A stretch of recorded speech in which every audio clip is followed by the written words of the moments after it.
Hello everyone, welcome to all. आप सभी का स्वागत देहरादून स्टडी पॉइंट पे।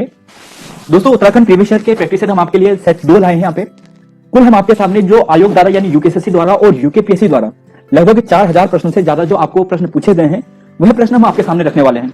अक्सर आयोग क्वेश्चन रिपीट करता है या फिर क्वेश्चन के माध्यम से या उसी को मॉडिफाइड करके आपके सामने रखता है। तो क्वेश्चन हम आपके सामने रखेंगे और लगभग जो टोटल क्वेश्चन होंगे वो 4000 से ज्यादा होने वाले हैं। 30 से ज्यादा प्रैक्टिस सेट रखेंगे। फिलहाल हमने 40-40 क्वेश्चन लिए हैं, बाद में हम 100 नंबर का भी प्रैक्टिस सेट रखेंगे। तो डिस्कस करते हैं आज के अपने प्रैक्टिस सेट 2 को, और डेली कोशिश करेंगे कि आपके सामने यह जो प्रैक्टिस सेट रखें 8 बजे या फिर 9 बजे रखने की कोशिश करेंगे।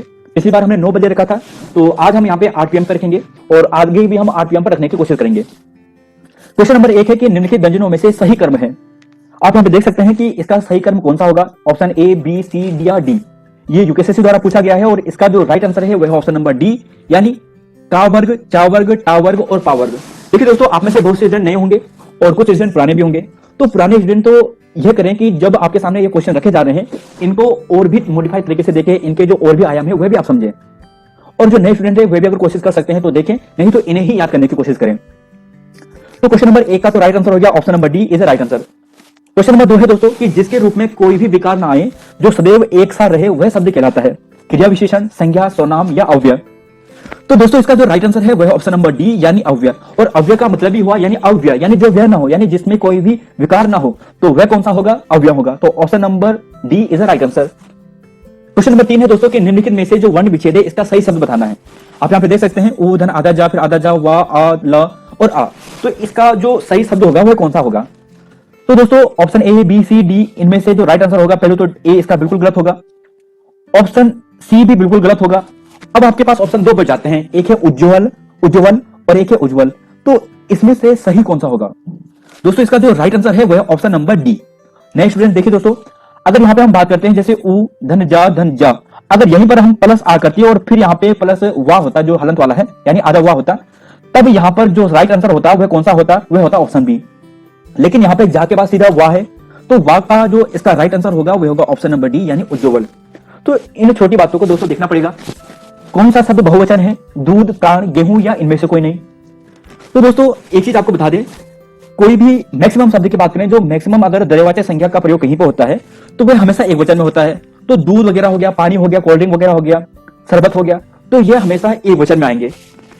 अनाज की बात करें, किसी खनिज पदार्थ की बात करें, सोना चांदी, तो यह किस में आते हैं? यह भी एक वचन में आते हैं। अनाज की बात करें, गेहूं, चावल, जो, यह भी एक वचन में आते हैं। तो इसका जो राइट आंसर है वह ऑप्शन नंबर बी, यानी प्राण। और बहुवचन में जो शब्द बार बार पूछे जाते हैं, कौन से पूछे जाते हैं? एक पूछा जाता है आंसू, एक पूछा जाता है हस्ताक्षर और प्राण। तो यह जो शब्द है यह बहुवचन है। क्वेश्चन नंबर 5 है कि निम्नलिखित में से शुद्ध वर्तनी वाले शब्द का चयन करें। अब यहाँ पे अंतर्द्वंद लिखा है और इसे सही रूप से कैसा लिखा जाता है यह आप बताइए। ऑप्शन ए, बी, सी या डी, कौन सा इसका सही होगा? तो दोस्तों इसका जो राइट आंसर है ऑप्शन नंबर सी बिल्कुल नहीं होगा। जहां पर रा की मात्रा करे तो वो हमेशा आगे वाले पे जुड़ती है, तो ऑप्शन सी तो सबसे पहले डिलीट होता है। बाकी बात करें, जो ये आधा जो वाह रखा ये गलत होता है। तो ऑप्शन नंबर बी इसका सही है, अंतर्द्वंद इसका राइट आंसर है। क्वेश्चन नंबर 6 है, हिंदी की कितनी उपभाषाएं मानी गई हैं? 4, 8, 5 या 17? तो आप दोस्तों सोच रहे होंगे इसका जो राइट आंसर है वह ऑप्शन नंबर सी, यानी 5। आप यहाँ पे देख सकते हैं हिंदी की अगर उपभाषा की बात करते हैं तो 5 उपभाषा है। कौन कौन सी है? पश्चिमी हिंदी, राजस्थानी, पहाड़ी, बिहारी और पूर्वी हिंदी। और इन उपभाषाओं की भी आप यहाँ पे बोली देख सकते हैं। तो जैसे बात करें पश्चिमी हिंदी की, तो हरियाणी, खड़ी बोली, ब्रज भाषा, बुंदेली और कन्नौजी, तो ये इसकी बोलियां हैं। ऐसी पहाड़ी की बात करें तो नेपाली, मध्यवर्ती कुमाऊनी और इसके अलावा जौनसारी, तो ये पहाड़ी के अंतर्गत आती है। तो यह भी आपसे पूछी जा सकती है। तो क्वेश्चन नंबर 6 ये हो गया। क्वेश्चन 7 है, अंडे का शहजादा मुहावरे का अर्थ? अमीर से, बचपन से अमीर, छोटी जागीर का मालिक, बुद्धिमान, अनुभवहीन। तो दोस्तों अंडे का शहजादा का अर्थ होता है अनुभवहीन व्यक्ति, यानी ऑप्शन नंबर डी इसका राइट है, यानी अनुभवहीन। तो अंडे का शहजादा यानी अनुभवहीन। अनुग्रह शब्द का विलोम होगा। तो अनुग्रह शब्द का विलोम क्या होता है? सरल क्वेश्चन है, यानी विग्रह इसका राइट होगा। क्वेश्चन नंबर 9 है, सादृश्य के कारण एक वस्तु को दूसरी वस्तु मान लेना किस अलंकार का लक्षण है? यमक का, दृष्टांत का, विषम का या भ्रांतिमान का?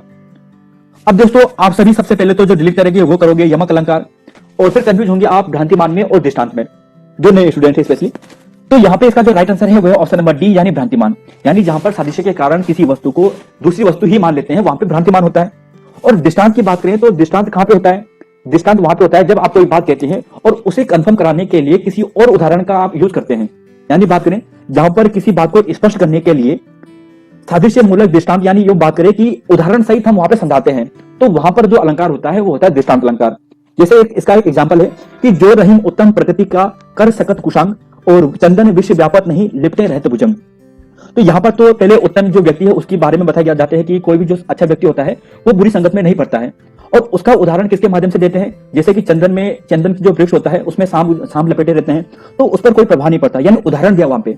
तो यहाँ पर ऐसा ही होता है, यानी दृष्टांत अलंकार की बात करें, वहां पर कोई बात कही जाती है तो उस बात को किसी अन्य उदाहरण के माध्यम से उसको प्रमाणित किया जाता है, तो वो होता है दृष्टांत अलंकार। क्वेश्चन नंबर 10 है, शैलेश मटियानी का उपन्यास है छोटे छोटे पक्षी, भूभल, पाथर टीला या मुझे चांद चाहिए। तो इसका राइट आंसर क्या हो सकता है दोस्तों? इसका जो राइट आंसर है यह ऑप्शन नंबर ए, यानी छोटे छोटे पक्षी। इसे आपको आने वाले एग्जाम में कुछ और प्रश्न पूछे जा सकते हैं। जैसे बात करें, जन्म पूछा जा सकता है 1931 अल्मोड़ा में हुआ था, मूल नाम इनका रमेश चंद था। कहानी और उपन्यास दोस्तों कंफ्यूज करने के लिए पूछा जाता है इनकी विधा। जैसे पूछा जाएगा जो मुठभेड़ है इसकी कौन सी विधा है, कविता है, उपन्यास है, कहानी है या निबंध संग्रह है।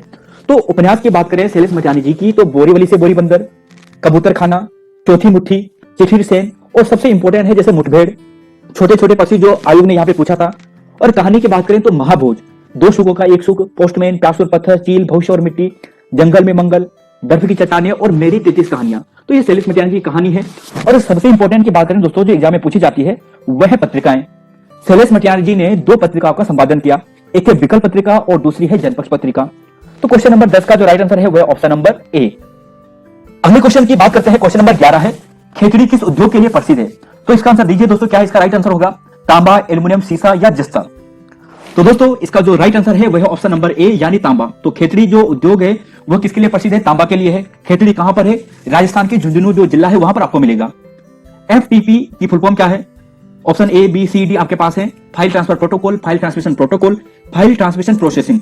तो प्रोसेसिंग बिल्कुल गलत है, ऑप्शन नंबर ए ही इसका राइट है, file transfer protocol. Question number 13 reasoning का है, श्रेणी की अगली संख्या क्या होगी? 4, 11, 7, 14, 10, 17, और फिर आपको बताना है जो नेक्स्ट संख्या होगी वो क्या होगी। तो दोस्तों आप यहां पे देखोगे कि 4 से 7 जाने पर +3 हुआ, 7 से 10 जाने में भी +3 हुआ, तो फिर यहां पर जो नेक्स्ट संख्या आएगी वो भी +3 करके ही आएगी। तो 10 में अगर +3 करते हैं तो कितना आएगा? यानी ऑप्शन नंबर सी, यानी 13 इसका राइट होगा। क्वेश्चन नंबर 14 है, टाइगर फॉल कहां है? चक्राता, हरिद्वार, नैनीताल, पिथौरागढ़। दोस्तों जो नए स्टूडेंट्स हैं वे तो इन क्वेश्चंस को याद करें, हो सके तो इनके जो अन्य आयाम हो सकते हैं वो भी याद करें, लेकिन जो पुराने स्टूडेंट्स हैं वह इनके अलग जो अन्य इंपॉर्टेंट फैक्ट यहां से बनते हैं वह भी जरूर याद करें। जैसे यहां पे अगर चक्राता की बात आई है तो चक्राता कहां पर है, वहां पर क्या प्रसिद्ध है, उस जगह पर जो प्रसिद्ध गुफाएं हैं वह कौन सी है, यह चीजें आप याद करें। टाइगर फॉल तो इसका जो राइट आंसर है वह चक्राता में है। अब जैसे चक्राता की बात करें तो इसे पहाड़ों का जो राजा कहा जाता है। चक्राता आपको देहरादून में मिलेगा। यहाँ पर क्या है? रामताल गार्डन प्रसिद्ध है। इसके अलावा भी यहाँ पर कुछ और चीजें प्रसिद्ध है। जैसे बात करें यहाँ पर एक देववन जो वन है, ये काफी प्रसिद्ध स्थान है। यहाँ पर बुधेर और मेवाला जो गुफा है यहीं पर मिलेगी। बीसपुरिया गुफा टाइगर फॉल के नजदीकी जो चक्राता है वहां पे आपको मिलेगी। और चक्राता शहर की जो स्थापना की थी वो कर्नल ह्यूम द्वारा की गई थी। तो चक्राता से इंपॉर्टेंट बातें आप याद करें। तो पुराने स्टूडेंट्स जो इनके नए आयाम है वे भी जरूर देखें। क्वेश्चन नंबर 15 है, भारत में सामुदायिक विकास कार्यक्रम इसका शुरुआत कब हुई थी? तो दोस्तों इसका जो राइट आंसर है वह ऑप्शन नंबर बी बिल्कुल गलत है, ऑप्शन नंबर सी इसका राइट है, यानी 2 अक्टूबर 1952। तो भारत में सामुदायिक विकास कार्यक्रम की जो शुरुआत हुई थी वो 2 अक्टूबर 1952 को हुई थी। और इसमें जो सहायता की थी भारत ने वो अमेरिका ने की थी, यूएसए ने की थी। तो क्वेश्चन नंबर 15 का ऑप्शन नंबर सी राइट है। क्वेश्चन नंबर 16 है, उत्तराखंड विधानसभा हेतु प्रथम आम चुनाव कब हुआ था?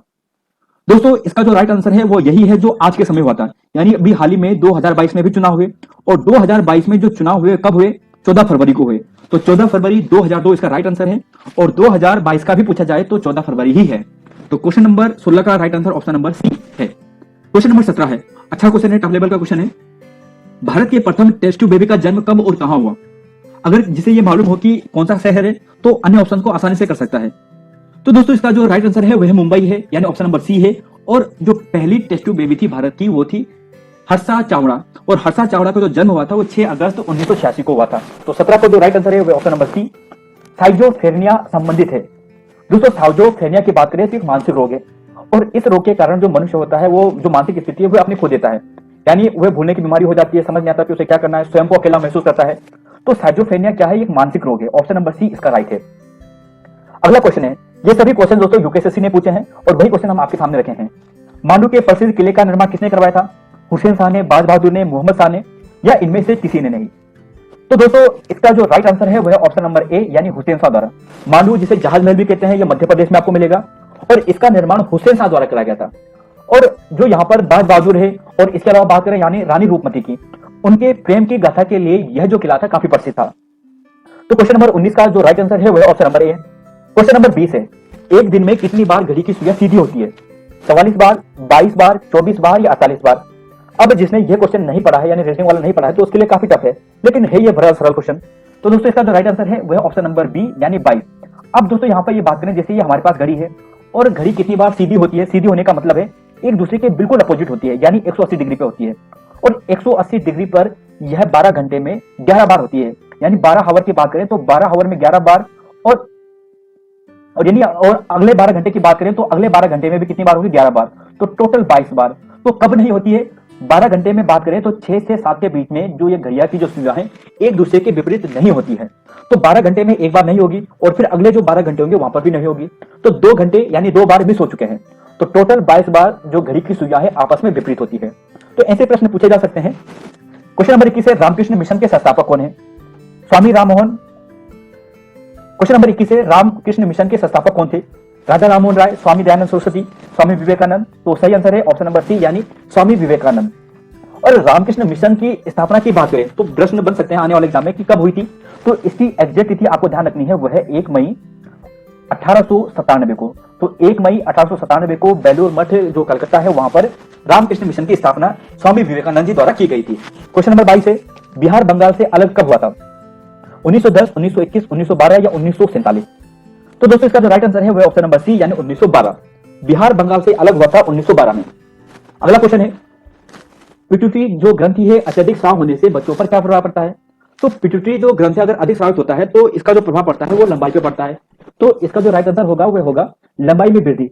तो ऑप्शन नंबर ए इसका राइट होना, यानी ऑप्शन नंबर ए इसका राइट होगा। क्वेश्चन नंबर 24 है कि ब्रिक्स द्वारा निर्मित न्यू डेवलपमेंट बैंक का मुख्यालय कहां है? तो दोस्तों इसका जो राइट आंसर है वह ऑप्शन नंबर सी यानी संघाई। अब यहाँ पर न्यू डेवलपमेंट बैंक से आपसे प्रश्न बनेंगे। प्रश्न दोस्तों इस प्रकार बनेंगे कि न्यू डेवलपमेंट बैंक की स्थापना कब हुई?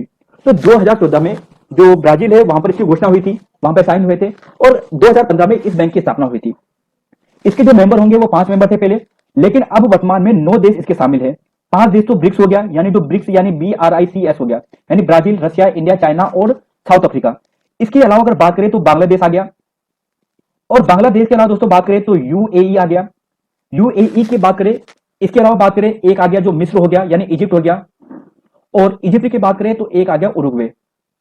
तो दोस्तों यह जो देश है बांग्लादेश, UAE, मिस्र और उरुग्वे, ये इसके 4 नए देश हैं। तो टोटल 9 देश हो गए जो न्यू डेवलपमेंट बैंक के सदस्य हैं। क्वेश्चन नंबर 25 है, राष्ट्रीय पर्यावरण अभियांत्रिकी शोध संस्थान कहां है?